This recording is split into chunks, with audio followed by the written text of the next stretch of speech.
Amanecer del 24/4 de 2025. En 11 minutos fatídicos, una fortaleza criminal se derrumba. 180 agentes, una incursión silenciosa como un fantasma, y una única orden: capturar vivo a LHL, el hombre que convirtió todo un estado en su imperio personal. En el interior, se revela un secreto espantoso: 3 toneladas de armas, 300 kilogramos de droga, y un detalle inconcebible: 2 canguros australianos. Esto no es un arresto, es una declaración de guerra a una nueva generación de capos criminales. La verdadera guerra acaba de empezar. 5:22. Tula de Allende. Todas las unidades en posición. Inicien bloqueo de señales. 11 minutos. Tienen exactamente 11 minutos. La voz de Harfunch resonó a través del sistema de radio encriptado, fría y decidida como el cerrojo de un rifle. La orden había sido emitida desde los más altos niveles. Una decisión ponderada durante meses, planeada en salas secretas donde el humo de los cigarrillos se mezclaba con el olor de la tensión y las apuestas políticas de vida o muerte. Inmediatamente, un muro electrónico invisible cayó sobre toda la zona. La señal de los teléfonos móviles murió. El Wi-Fi desapareció. Cada cámara de seguridad personal, cada dispositivo de grabación se convirtió en un ojo ciego. El área fue aislada del mundo exterior, convertida en una isla solitaria en medio del océano silencioso del amanecer, sin escapatoria, sin advertencia, sin ninguna posibilidad para la presa. El objetivo supremo: capturar a LHL, también conocido por el alias de El H', Cristian Hernández Salgado. Este hombre no era solo un capo de la Dioga, era una leyenda, un fantasma que había convertido todo el estado de Hidalgo en su fortaleza personal, un imperio construido con metanfetamina, sangre y pesos sucios. Era un arquitecto de la podredumbre, un genio criminal que había operado su imperio frente a las narices de las autoridades durante 5 largos años sin ser detectado. ¿Cómo planear una operación de tal magnitud sin que un solo susurro llegara a oídos del enemigo? Esa era la pregunta que había atormentado a Harfunch durante muchas noches de insomnio. La respuesta residía en el silencio absoluto. Esta operación no existía en papel. Se transmitió de boca en boca entre un pequeño círculo de las personas más confiables. Era un secreto envuelto en otro secreto. 5:25. Las puertas de las 3 casas fueron voladas casi simultáneamente. La seca explosión del C4 desgarró el silencio, seguida del sonido del metal rasgado y el estallido de cristales. Equipos de operaciones especiales irrumpieron como un torrente negro, moviéndose en formaciones practicadas miles de veces. Las luces de los láseres verdes y rojos barrían las habitaciones oscuras, vallando sobre paredes decoradas con obras de arte caras y muebles de lujo. La resistencia fue débil y desesperada. Algunos sicarios intentaron tomar sus armas, pero fueron neutralizados antes de que pudieran darse cuenta de lo que estaba sucediendo. La precisión de la incursión fue asombrosa, rápida, brutal y eficiente. Pero lo que encontraron dentro no fue simplemente un arresto. Fue la puerta de entrada al infierno de la riqueza y el poder criminal. En la primera casa, bajo una alfombra persa, los agentes encontraron una trampilla reforzada con acero. Conducía a un búnker subterráneo, donde el aire estaba cargado con el olor a químicos y dinero. 300 kilogramos de metanfetamina, cocaína y fentamilo estaban cuidadosamente empacados en ladrillos envueltos en plástico, restos para un envío de distribución inmediata. Junto a ellos, había cajas de madera llenas de armas, rifles de asalto AR-15, lanzagranadas, granadas y miles de cargadores. En total, casi 3 toneladas de armamento pesado, suficiente para equipar a un pequeño batallón del ejército. Pero lo más extraño, lo más impactante, se encontraba en un rincón del búnker, en una caja de cristal con iluminación especial. 2 canguros australianos, vivos, saltaban aterrorizados en el espacio reducido. Eran un símbolo grotesco de una opulencia tan absurda, una extravagancia que desafiaba toda lógica. En medio de un arsenal de guerra y montañas de droga, ¿qué significado tenía la presencia de estas criaturas exóticas? ¿Eran una broma macabra, un trofeo, o algún mensaje misterioso que solo los del inframundo podían entender? El valor económico de lo incautado en esos primeros 11 minutos fue asombroso. Una estimación preliminar superaba los $2.000 millones estadounidenses. Esto no era un golpe. Era un mazazo directo al corazón financiero de una red criminal global, una red que se creía fuera del alcance de la ley, protegida por muros de acero y capas de corrupción. Omar García Harfunch, siguiendo todo desde una pantalla de satélite, Sintió una corriente eléctrica recorrerle la espalda. Había apostado toda su carrera en esta jugada silenciosa, una jugada quirúrgicamente precisa, pero que llevaba consigo el peso simbólico de una declaración de guerra. La verdadera guerra acaba de empezar. Una declaración de guerra contra una nueva generación de criminales, que no solo eran brutales, sino que también poseían una aguda inteligencia financiera, que combinaban la podredumbre política con complejas alianzas internacionales. Esta incursión era para demostrar una cosa: ningún imperio es inexpugnable, ningún muro es lo suficientemente alto, ninguna oscuridad es lo suficientemente densa. Y cuando los agentes esposaron a un hombre en pijama de seda, con un rostro inquietantemente sereno, supieron que solo habían arañado la superficie de un iceberg gigantesco. ¿Qué otros secretos aterradores ocultaba el monstruo El H' en la oscuridad de sus fortificaciones subterráneas? El arresto había terminado, pero la verdadera guerra acababa de comenzar. Cristian Hernández Salgado, el H', no fue producto del azar, fue el resultado de un proceso de evolución criminal que duró décadas, un maestro del arte de ocultarse y manipular. Durante 5 largos años, su nombre solo se susurraba en los rincones oscuros de Lampa y en las reuniones ultrasecretas de las fuerzas de seguridad federales. Era el fantasma más buscado de Hidalgo, un enemigo invisible que siempre iba un paso por delante. El recuerdo del fracaso de 2022 en Ixmiquilpan seguía siendo una cicatriz dolorosa en los archivos de las agencias de inteligencia. Una operación a gran escala, con la participación de cientos de soldados, había sido planeada para cercarlo en un rancho fortificado.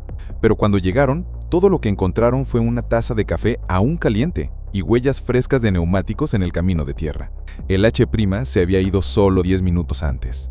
Se había desvanecido como el humo, dejando tras de sí la humillación y una pregunta aterradora: ¿quién le había avisado?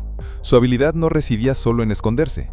Ese es el talento de un aficionado. El genio de El H' residía en cómo construyó un vasto imperio criminal, ocultando el tráfico de toneladas de droga bajo una fachada asombrosamente perfecta de negocios legítimos. Era un CEO del crimen, un Warren Buffett del inframundo. Imagina un pulpo gigante, con su cuerpo oculto en las profundidades del océano, y sus tentáculos extendiéndose por todas partes, infiltrándose en cada rincón de la vida económica. Ese era el imperio del H'. Los tentáculos visibles, restaurantes de lujo en Pachuca, lugares donde la élite política y empresarial del estado se reunía, disfrutando de platos caros y vinos finos. No sabían que las cuentas que pagaban financiaban directamente la compra de armas y precursores químicos. Cada filete, cada cóctel estaba sazonado con las ganancias de la muerte. Empresas constructoras en Actopan. Estas empresas siempre ganaban licitaciones para proyectos de obras públicas de manera sospechosa. Las carreteras, los puentes, los edificios gubernamentales se construían con dinero lavado de droga.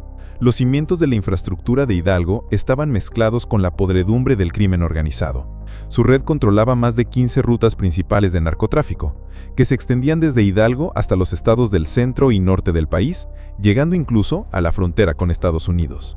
Los camiones frigoríficos con los logotipos de prestigiosas empresas de logística se movían por las carreteras nacionales todos los días, transportando toneladas de metanfetamina, cocaína y fentanilo, sembrando la muerte y la devastación.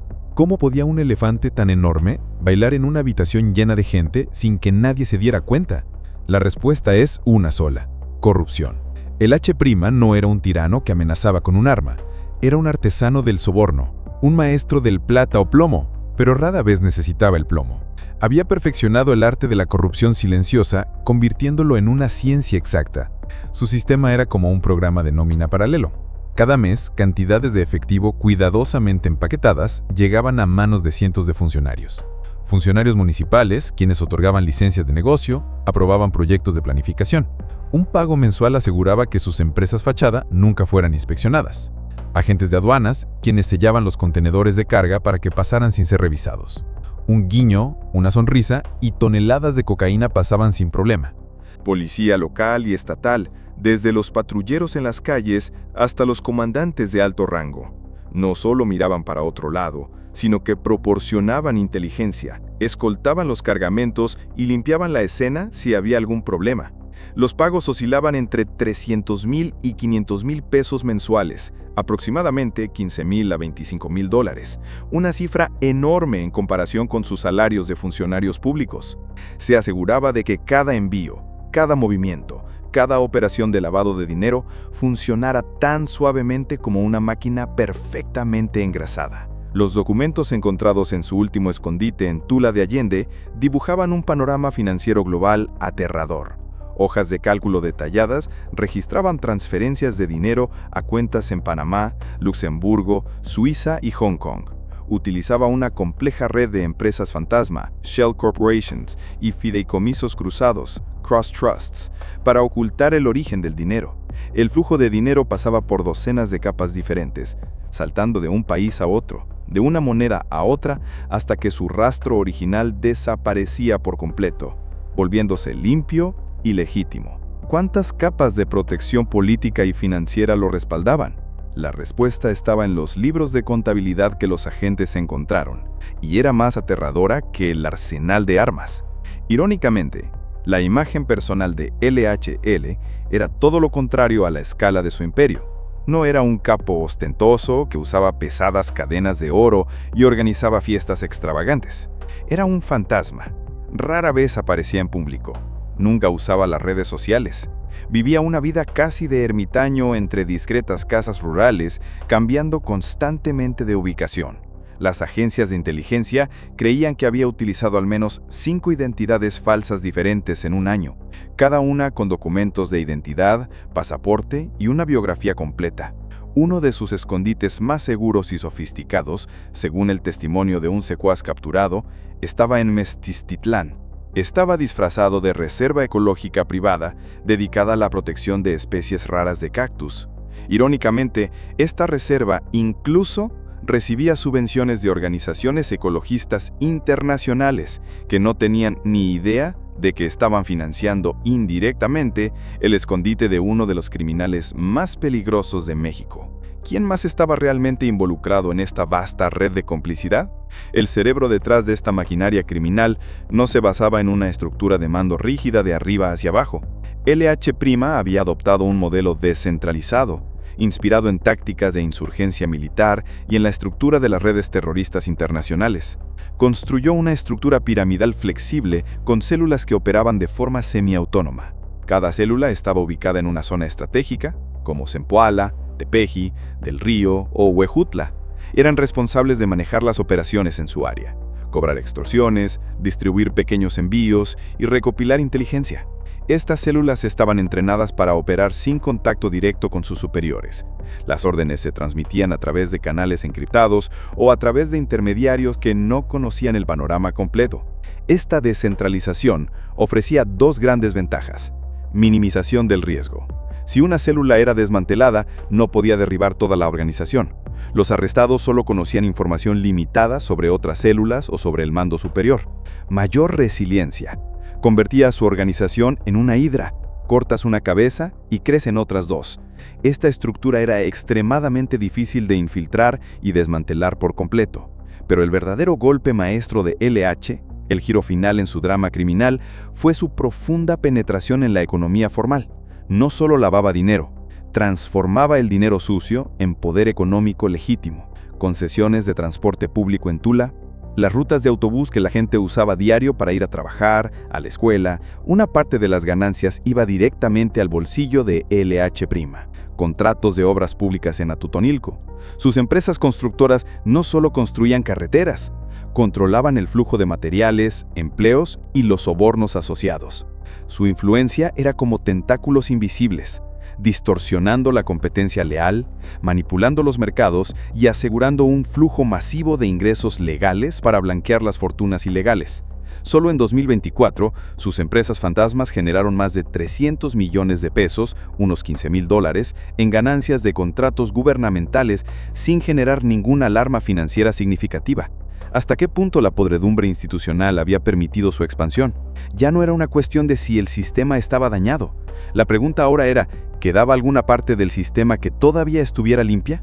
LH' no solo operaba fuera de la ley, había convertido la ley en su herramienta, la economía en su patio de juego. Había construido un imperio no solo con balas, sino también con plumas y sellos.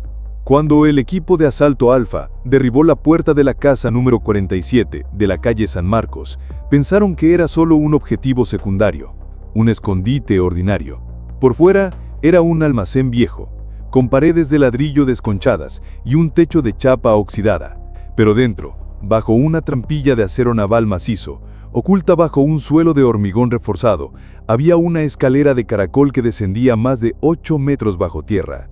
Un aire frío y seco subió, un frío artificial, completamente diferente a la humedad de la mañana.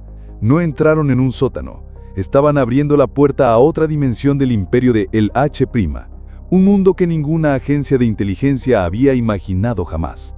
Lo que descubrieron no era un escondite, sino una bóveda del tesoro financiera, un búnker diseñado con la precisión de un banco suizo y la seguridad de Fort Knox. La bóveda subterránea tenía casi 40 metros cuadrados, iluminada por hileras de frías luces LED blancas. La temperatura y la humedad estaban estrictamente controladas, mantenidas a un nivel óptimo para preservar el papel y los dispositivos electrónicos. El espacio estaba dividido en 3 cámaras separadas, cada una un círculo infernal diferente del poder financiero. Cámara 1. El río de efectivo. La primera cámara contenía la riqueza en su forma más primitiva. Efectivo.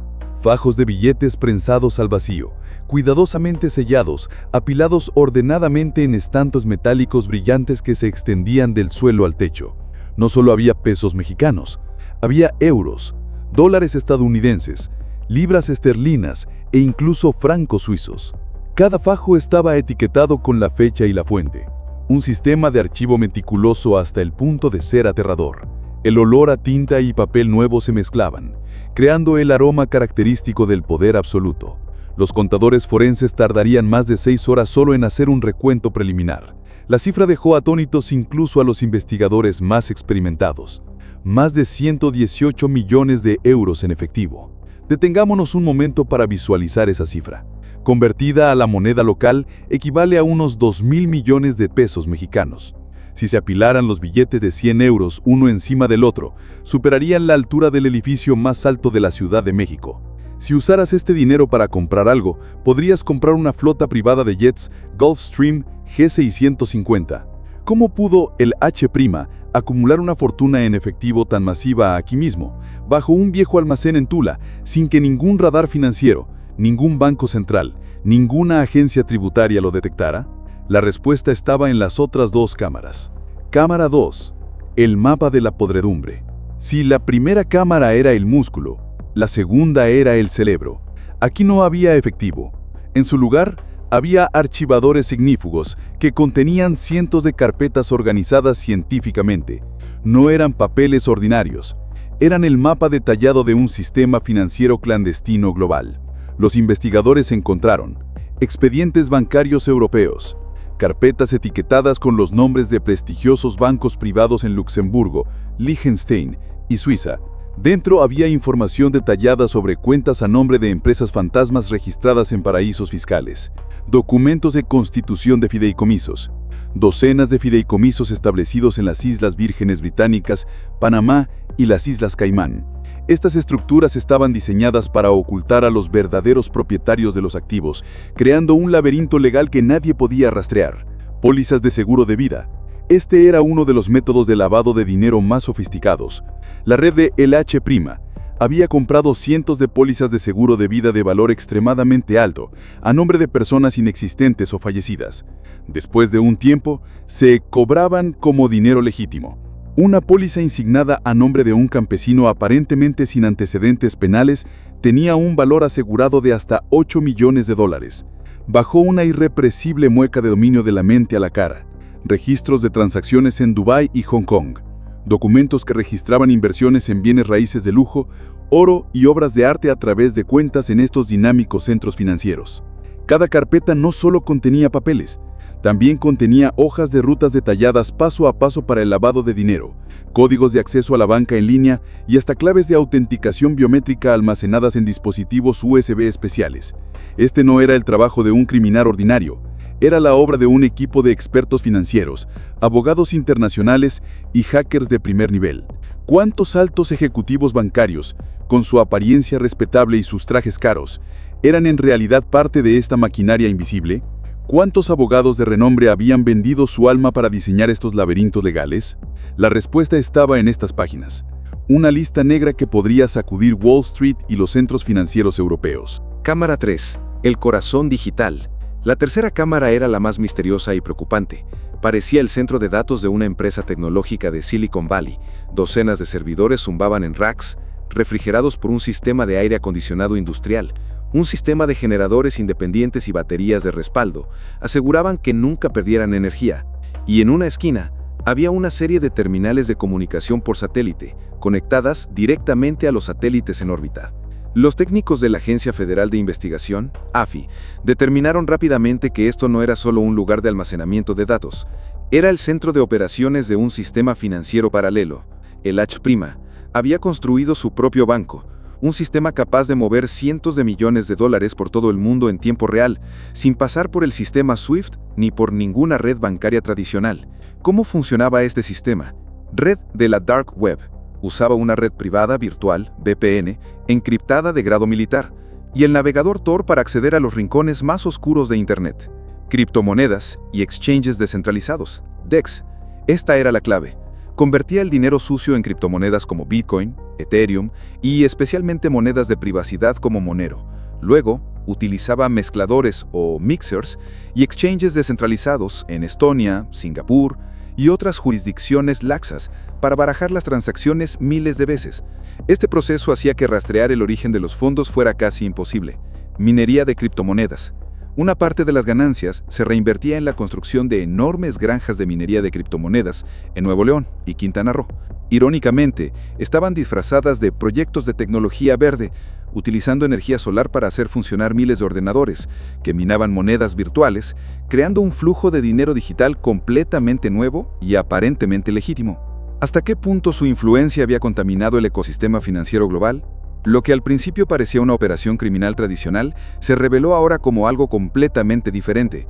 El H' había construido su propio banco, un sistema capaz de mover cientos de millones de dólares por todo el mundo en tiempo real, sin pasar por el sistema SWIFT ni por ninguna red bancaria tradicional.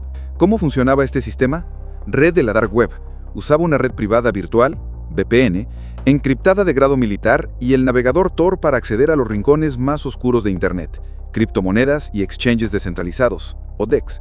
Esta era la clave. Convertía el dinero sucio en criptomonedas como Bitcoin, Ethereum y especialmente monedas de privacidad como Monero.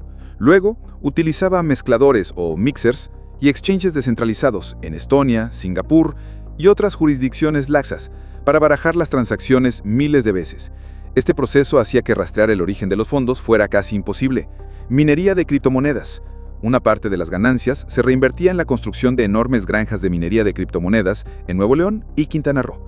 Irónicamente, estaban disfrazadas de proyectos de tecnología verde, utilizando energía solar para hacer funcionar miles de ordenadores que minaban monedas virtuales, creando un flujo de dinero digital completamente nuevo y aparentemente legítimo. ¿Hasta qué punto su influencia había contaminado el ecosistema financiero global? Lo que al principio parecía una operación criminal tradicional, se reveló ahora como algo completamente diferente. El H' había construido una arquitectura económica clandestina, un sistema que imitaba, y en algunos casos, superaba la eficiencia de los sistemas legales.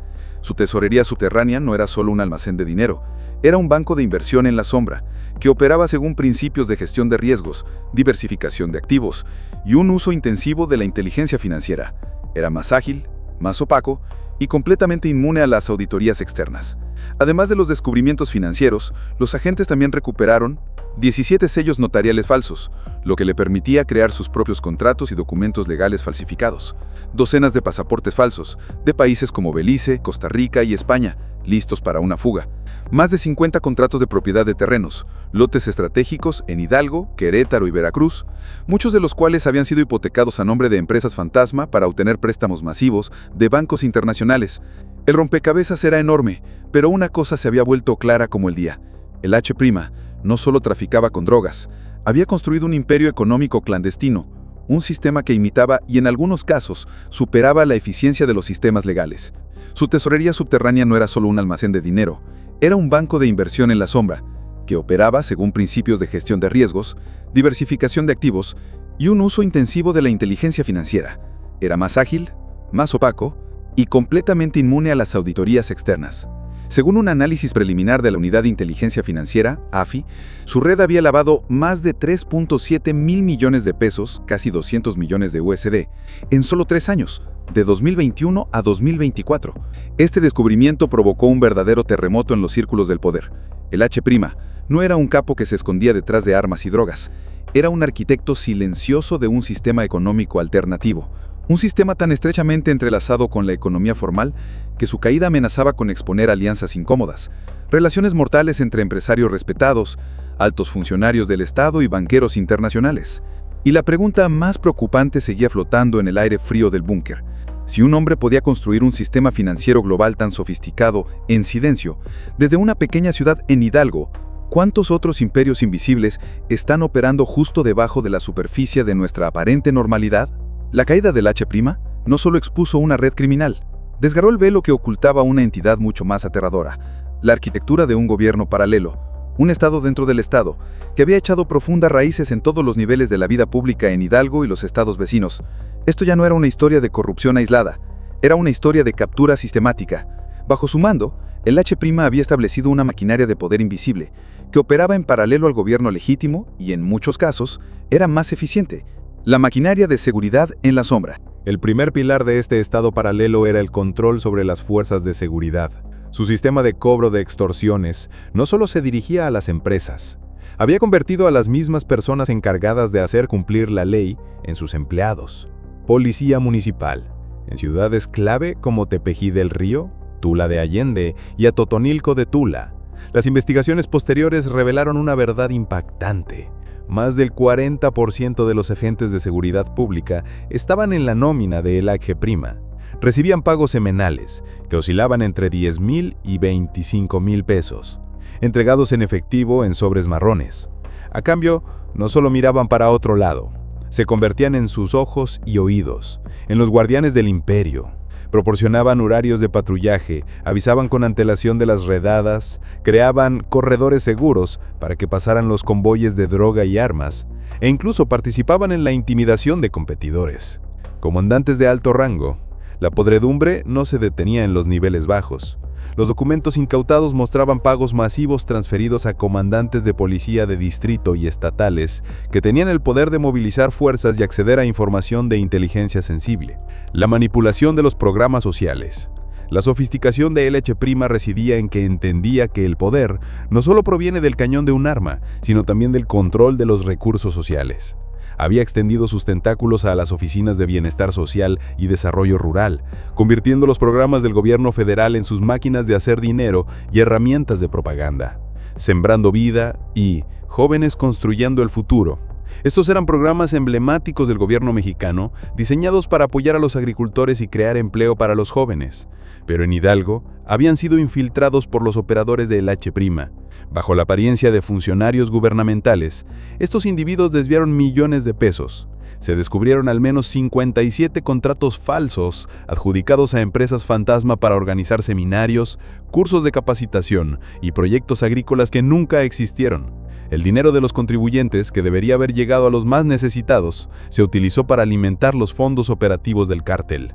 Construcción de lealtad. En zonas desfavorecidas como Tepetitlán o Tlaxcoapan, su red no solo gobernaba con miedo, había cultivado una especie de lealtad perversa.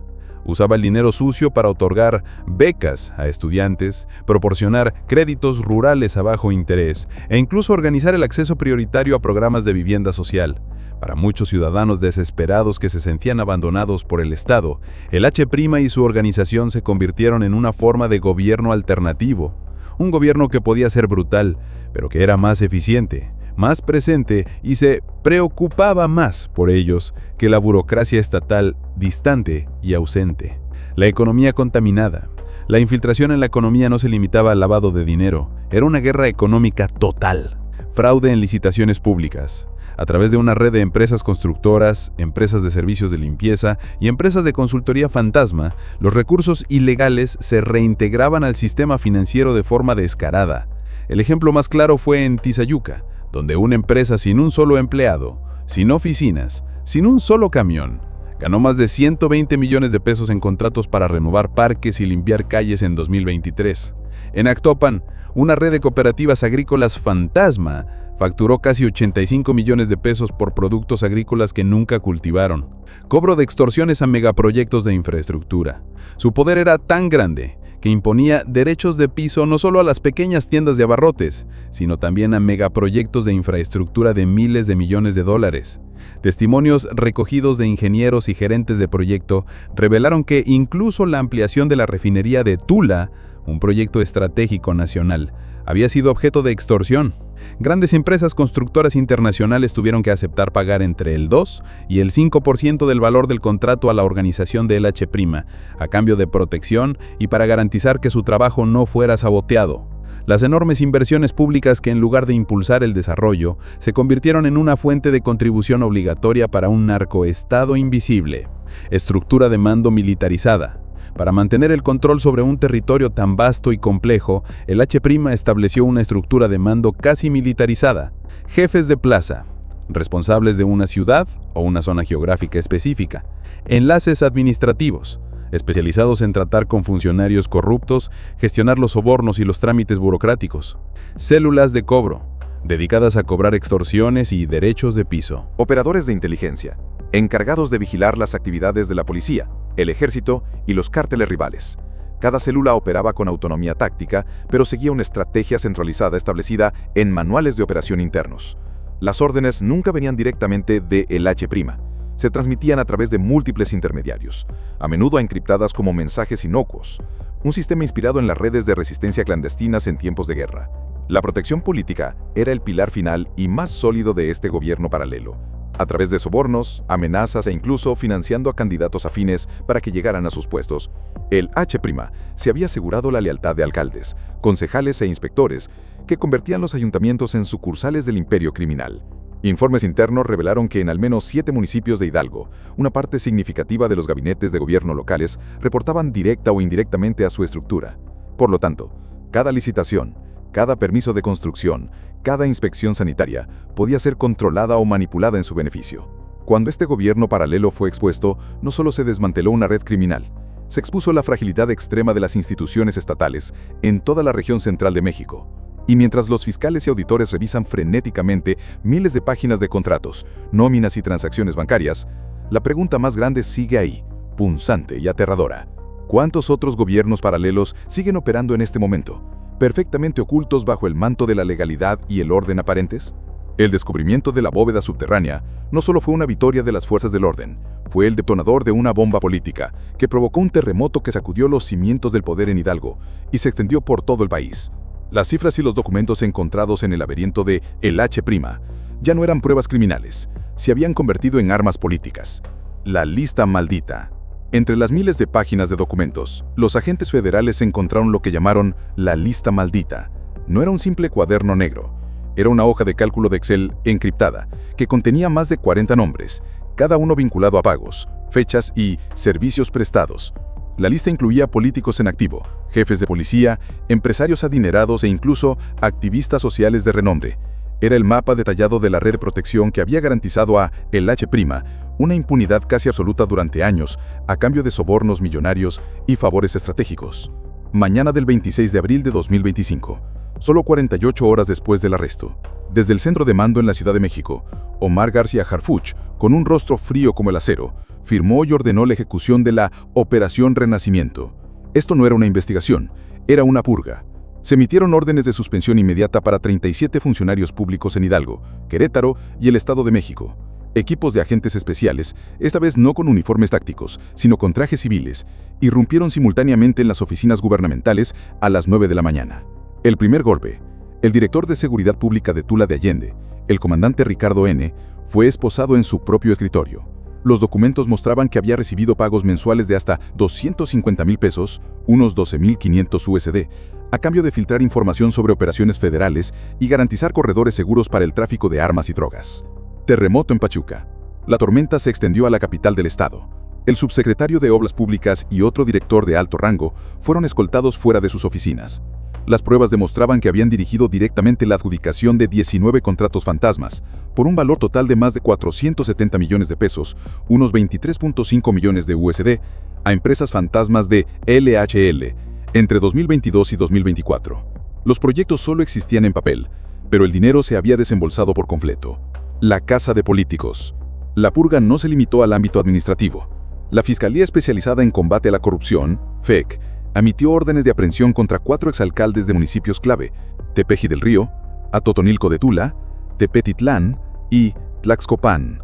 Las investigaciones preliminares, impulsadas por los datos de la tesorería de El H', dibujaron un patrón familiar: flujos de dinero sospechosos a cuentas personales, propiedades no declaradas en lujosos resorts como Cancún y Los Cabos, y viajes internacionales inexplicables a paraísos fiscales como Dubái, Mónaco y Panamá. ¿Qué parte de la estructura política local había sido comprada pieza por pieza por el poder silencio de El H'? La respuesta parecía ser casi todo. Uno de los arrestos más simbólicos ocurrió en la propia Tula de Allende.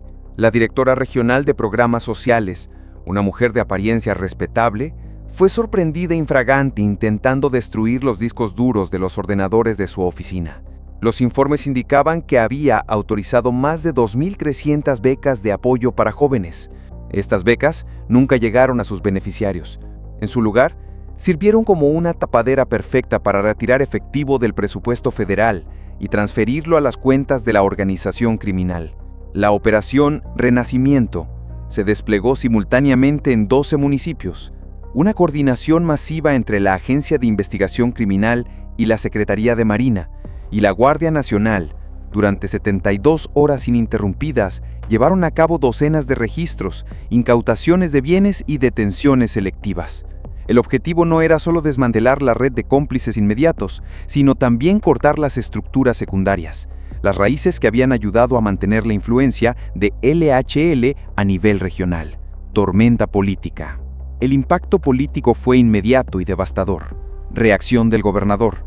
El gobernador de Hidalgo, bajo una presión tremenda de los medios nacionales y del gobierno federal, tuvo que convocar una rueda de prensa de emergencia. Con el rostro tenso, prometió cero tolerancia y plena cooperación con las investigaciones federales.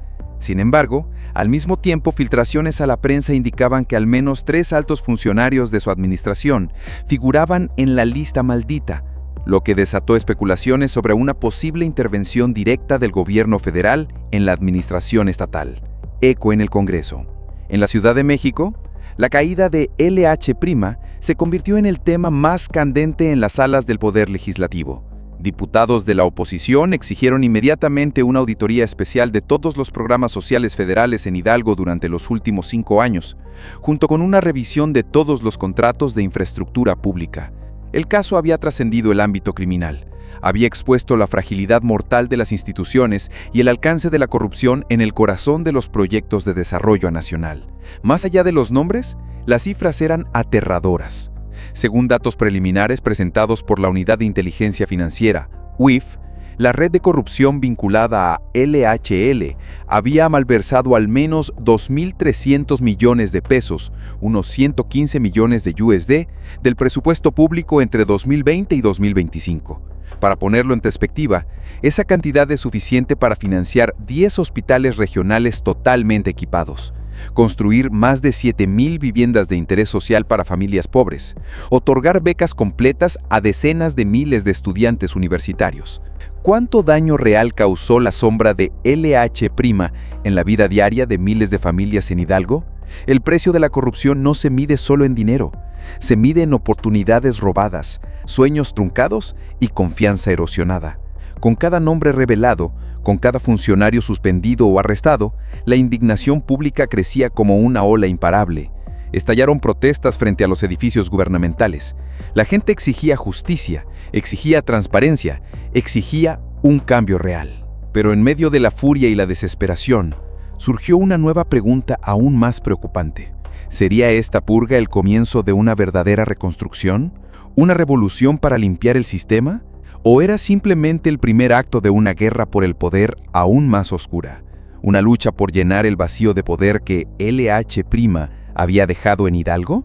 La caída del imperio criminal no solo cambió la estructura de poder, encendió una mecha en el polvorín de la represión, y la explosión no fue de violencia, fue de alegría, una alegría feroz, casi histérica, una emoción que había estado hambrienta durante tanto tiempo que al ser liberada, se convirtió en un tsunami. Por primera vez en años, las calles principales, Desde Zaragoza hasta la avenida 5 de Mayo, dejaron de ser pasillos de miedo para convertirse en ríos de gente. Pancartas espontáneas surgieron como hongos después de la lluvia, escritas apresuradamente en trozos de cartón, retazos de tela, pero que contenían el peso de una década de sufrimiento. Gracias, fuerzas de seguridad. Tula es libre. Nunca más narcogobiernos. Lo que comenzó como tímidos gestos de agradecimiento, sonrisas que no se atrevían a ser completas, se transformó en un movimiento social espontáneo en cuestión de horas. No fue organizado, no tuvo líderes, fue impulsado por un solo y puro motor: la liberación. Docenas y luego cientos de familias salieron a las calles. No llevaban armas, llevaban velas, flores blancas y algo más poderoso que cualquier rifle: esperanza. Organizaron vigilias nocturnas frente al Palacio Municipal, un lugar al que solo unos días antes nadie se atrevía a mirar directamente. La luz de las velas parpadeaba en rostros bañados en lágrimas, pero no eran lágrimas de sufrimiento, eran lágrimas de catarsis, de un peso invisible que acababa de ser levantado de sus hombros. En la plaza central, donde antes reinaba la resignación y el silencio, la gente comenzó a erigir altares espontáneos. Colocaron sobre ellos crisantemos blancos, imágenes de santos y mensajes escritos a mano para honrar a los agentes anónimos que habían arriesgado sus vidas para liberar su ciudad. ¿Cómo pudo una comunidad, subyugada bajo la bota del terror durante años, reclamar de repente en voz alta su derecho a soñar? La respuesta estaba en los niños.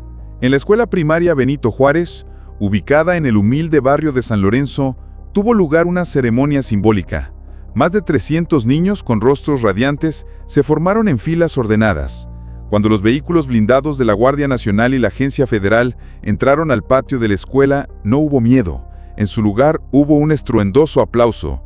Uno por uno los niños se acercaron y entregaron sus cartas y dibujos garabateados a los soldados uniformados, hombres de rostro pétreo, que ahora luchaban por contener la emoción.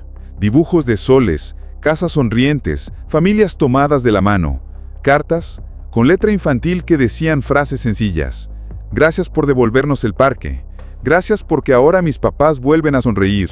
Más allá de su inocencia, estos mensajes llevaban el peso de una acusación.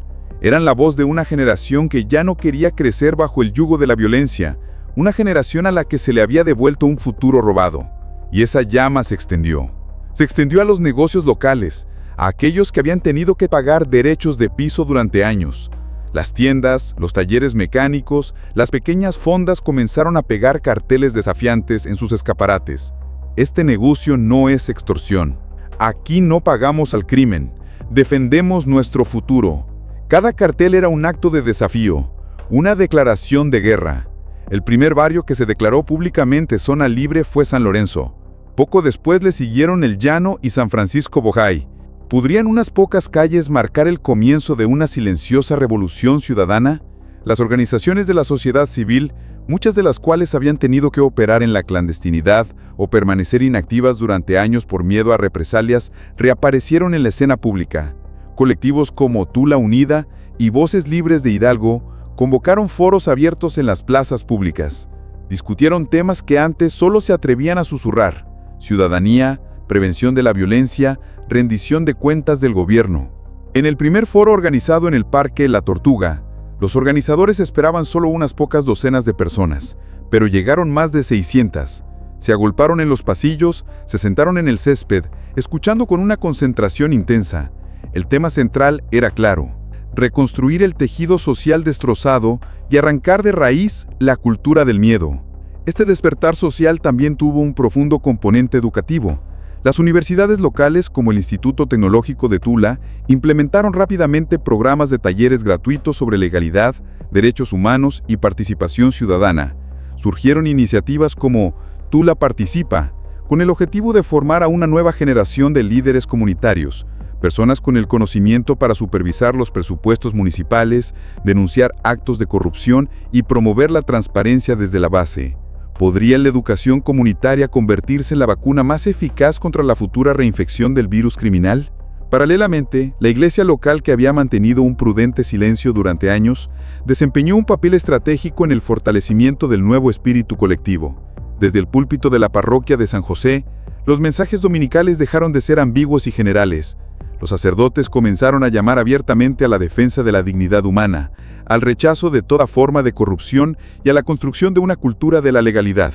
Durante la misa del 27 de abril, ante más de 1000 feligreses que abarrotaban la iglesia, el párroco resumió el sentimiento de toda la ciudad en una sola frase, su voz resonando con fuerza: «Hoy empezamos a caminar sin cadenas».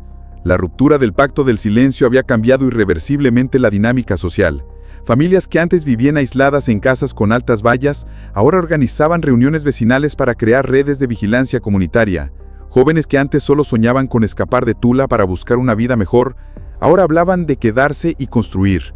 La esperanza, una palabra que había estado prohibida durante años, resonaba de nuevo en las calles de Tula. Sin embargo, el desafío apenas comenzaba. La reconstrucción de un tejido social que había sido envenenado durante años no sería instantánea ni fácil. Requeriría mantener viva la llama de la participación ciudadana, resistir las tentaciones de los viejos esquemas de corrupción y, sobre todo, transformar el miedo que una vez los paralizó en un poder ciudadano organizado.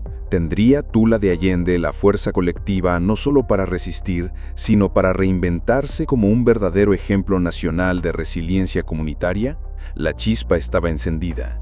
Ahora todo México contenía la respiración para ver si se convertiría en un faro o se extinguiría con el viento. El arresto de LHL no fue solo un evento local, fue una piedra arrojada a un estanque en calma, creando ondas que se extendieron a una velocidad vertiginosa, convirtiéndose rápidamente en tsunamis que golpearon las capitales de los estados y los centros de poder internacionales. Su caída precisa y devastadora desencadenó un efecto dominó imparable. En menos de una semana después de la operación en Tula de Allende, sucedió algo sin precedentes. 5 estados de la República, Querétaro, Guanajuato, Estado de México, Morelos y Puebla, que también se retorcían bajo el yugo de estructuras criminales similares, solicitaron formalmente al gobierno federal que implementara operaciones estilo Tula. 30 de abril de 2025. En una dramática conferencia de prensa conjunta, los gobernadores de estos 5 estados firmaron una solicitud conjunta dirigida a la Secretaría de Seguridad y Protección Ciudadana. Ya no ocultaban su impotencia. Solicitaron abiertamente asesoramiento técnico y el despliegue coordinado de fuerzas especiales para replicar la fórmula dorada de Omar García Harfuch. Inteligencia precisa, infiltración profunda, identificación de objetivos de alto valor, cerco relámpago, aislamiento total del objetivo en minutos, neutralización de comunicaciones, cortar toda posibilidad de alerta, captura limpia, asalto preciso, minimizando daños y capturando vivos a los elementos clave. Era la primera vez en la historia reciente que los gobiernos estatales admitían públicamente su vulnerabilidad. La presión social, avivada por las imágenes virales de la gente en Tula levantando pancartas de «finalmente libres», los había obligado a actuar. En Guanajuato, epicentro de la violencia de los cárteles durante años, colectivos ciudadanos como Guanajuato en Paz organizaron grandes manifestaciones exigiendo operaciones de nivel Tula en ciudades infernales como Celaya y Salamanca. En Morelos, las protestas frente al Palacio de Gobierno en Cuernavaca viralizaron un lema que se convirtió en tendencia en las redes sociales. #Queremos un Harfuch aquí. El nombre de Harfuch se había convertido en un símbolo, una esperanza para millones de mexicanos que vivían con miedo. Y entonces, el mundo comenzó a prestar atención. La respuesta internacional no tardó en llegar. La Oficina de las Naciones Unidas contra la Droga y el Delito, ONU-OCAD, emitió un comunicado especial el 2 de mayo calificando la operación en Hidalgo como un modelo de acción eficaz para neutralizar economías criminales paralelas. La Organización de los Estados Americanos, OEA, destacó la combinación de acción táctica y reconstrucción social inmediata como un ejemplo a seguir para toda la región de América Latina. Pero el verdadero interés provino de las principales agencias de inteligencia del mundo. La Administración para el Control de Drogas de Estados Unidos y la Agencia de Policía Europea, Europol, enviaron delegaciones técnicas de alto nivel a México. No vinieron a felicitar, vinieron a aprender y a cooperar. Querían estudiar de primera mano las estrategias de infiltración financiera y de inteligencia utilizadas para derribar a LH'. Los documentos recuperados de la bóveda subterránea en Tula abrieron una caja de Pandora de la criminalidad transnacional. Conexiones con Estados Unidos, La DEA identificó conexiones directas e irrefutables entre la red financiera de LHL y los corredores de contrabando de drogas hacia Texas, especialmente en las áreas de Laredo y McAllen. Los documentos demostraban envíos de metanfetamina y armas sofisticadamente disfrazados en cargamentos legales de exportación de productos agrícolas como aguacates y limones, utilizando empresas fantasmas registradas tanto en Hidalgo como en Nuevo León. Conexiones con Europa. Europol, con la ayuda de esta información, descubrió que parte del capital lavado en Hidalgo había terminado en cuentas de inversión en Luxemburgo y Chipre. Este dinero se utilizó posteriormente para comprar propiedades de lujo en el sur de España y Portugal, así como obras de arte de alto valor, un método clásico de lavado de dinero de la élite. Esta revelación fue devastadora. El H' no era un fenómeno local, era un eslabón clave en una red criminal global, un varón invisible que había operado bajo la apariencia del comercio formal, explotando astutamente los tratados de libre comercio internacionales y las lagunas mortales en la vigilancia aduanera. La aterradora pregunta que se planteó en las salas de seguridad, desde Washington hasta Bruselas, fue: ¿cuántos otros varones invisibles están replicando el mismo esquema en México y más allá de sus fronteras? El 4 de mayo, en una cumbre de seguridad extraordinaria en Bruselas, se hizo una propuesta formal. El modelo de la Operación Tula se presentaría como un caso de estudio en el próximo Congreso Mundial de Inteligencia Financiera. En México, la reacción política se volvió inevitable. La Cámara de Diputados aprobó por unanimidad la creación de una Comisión Especial de Inteligencia y Lucha contra las Economías Criminales.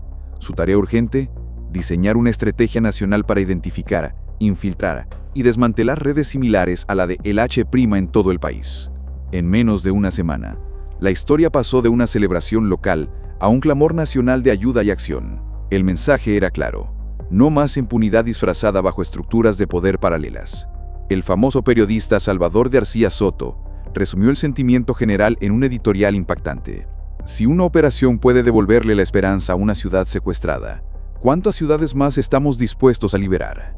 En Washington, D.C., durante una audiencia en el Senado sobre el narcotráfico transnacional, el senador Robert Menéndez levantó un artículo sobre Tula y afirmó: la valentía demostrada en Tula de Allende nos recuerda que el crimen organizado no solo puede ser combatido, puede ser derrotado si existe una verdadera voluntad política.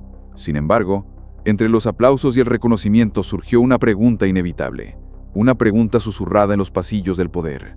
¿Estaba México preparado para enfrentar la inevitable represalia de las redes criminales internacionales cuyo equilibrio financiero acababa de ser alterado abruptamente? ¿Hasta dónde estarían dispuestos a llegar aquellos que, como el H', habían invertido miles de millones de dólares en construir sus fortalezas de impunidad para proteger sus imperios? Mientras tanto, en las calles de Tula, la gente seguía encendiendo velas cada noche, un recordatorio de que la victoria aún era frágil, y en las más altas oficinas de la Ciudad de México se preparaba el siguiente paso decisivo: consolidar este terremoto en el comienzo de una revolución institucional. ¿Sería posible mantener viva la chispa de Tula hasta que se convirtiera en un incendio nacional? El mundo entero estaba observando. 5 de mayo, 2025. Estadio 7 de octubre, Tula de Allende. El aire estaba denso de emoción. Más de 18,000 personas se habían congregado en el estadio, desbordándose hasta la pista de atletismo, subiendo a los andamios. Eran familias enteras, desde ancianos con rostros curtidos hasta niños en los hombros de sus padres. Eran estudiantes, trabajadores, comerciantes, campesinos. Eran Tula. Cuando Omar García Harfuch subió al podio, un breve silencio se apoderó del estadio, seguido de un rugido estruendoso. Un aplauso que no era solo de aclamación, era una catarsis, un agradecimiento, el grito de un pueblo que había recuperado su voz. No vestía uniforme de gala, no tenía una falange de guardaespaldas alrededor. Llevaba una simple camisa blanca, con las mangas arremangadas, un rostro estoico que no revelaba emoción, pero sus ojos recorrían a la multitud con una intensa concentración. Tomó el micrófono y, sin preámbulos, sin discursos técnicos, sin rodeos, fue directo al corazón del asunto, pronunciando palabras que quedarían grabadas en la historia reciente de México. No vinimos a contener, resonó su voz, clara y poderosa. Vinimos a recuperar, y no nos vamos a ir. El estadio estalló. Vivas, silbidos, lágrimas y gritos de esperanza se fusionaron en una tormenta de sonido. En ese preciso instante, su mensaje dejó de ser solo un discurso Se convirtió en un juramento, un lema oficial para una nueva era en la lucha contra el crimen. Harfuch habló sin rodeos, mirando directamente a los ojos de la gente que había sufrido durante tanto tiempo. Reconoció el dolor, la ira, la pérdida de los años bajo el control invisible de las estructuras criminales. Pero sobre todo, transmitió una promesa de hierro. Las fuerzas de seguridad no se retirarían después de la captura de LHL'.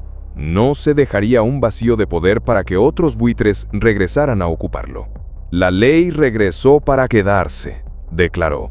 Luego señaló directamente a la multitud y su voz se volvió más personal, como un llamado individual. Y ustedes, son ustedes, ahora los guardianes de este cambio. Su discurso, transmitido en vivo a nivel nacional y replicado por canales internacionales como CNN y BBC World, resonó mucho más allá de las fronteras. No era solo la declaración de una victoria militar, era un llamado a la resistencia civil, a la participación activa, a la defensa diaria de la legalidad. ¿Podría esta frase simple pero poderosa ser la piedra angular de una reconstrucción profunda y duradera en todo México? Hoy, en las calles de Tula de Allende, el miedo ya no dicta las reglas. En cada entrada y salida de la ciudad, puestos de control permanentes de la Guardia Nacional y el Ejército vigilan el horizonte 24/7. En zonas estratégicas se han establecido bases de inteligencia mixtas, civiles y militares, que trabajan día y noche para analizar información, prevenir amenazas y garantizar que el regreso de la ley no sea temporal, sino irreversible. El mundo entero ha puesto sus ojos en Hidalgo. Las portadas de los medios internacionales más prestigiosos, desde el New York Times, El País hasta Le Monde, han dedicado titulares históricos. El renacimiento silencioso de México. Tula, la ciudad que recuperó su alma.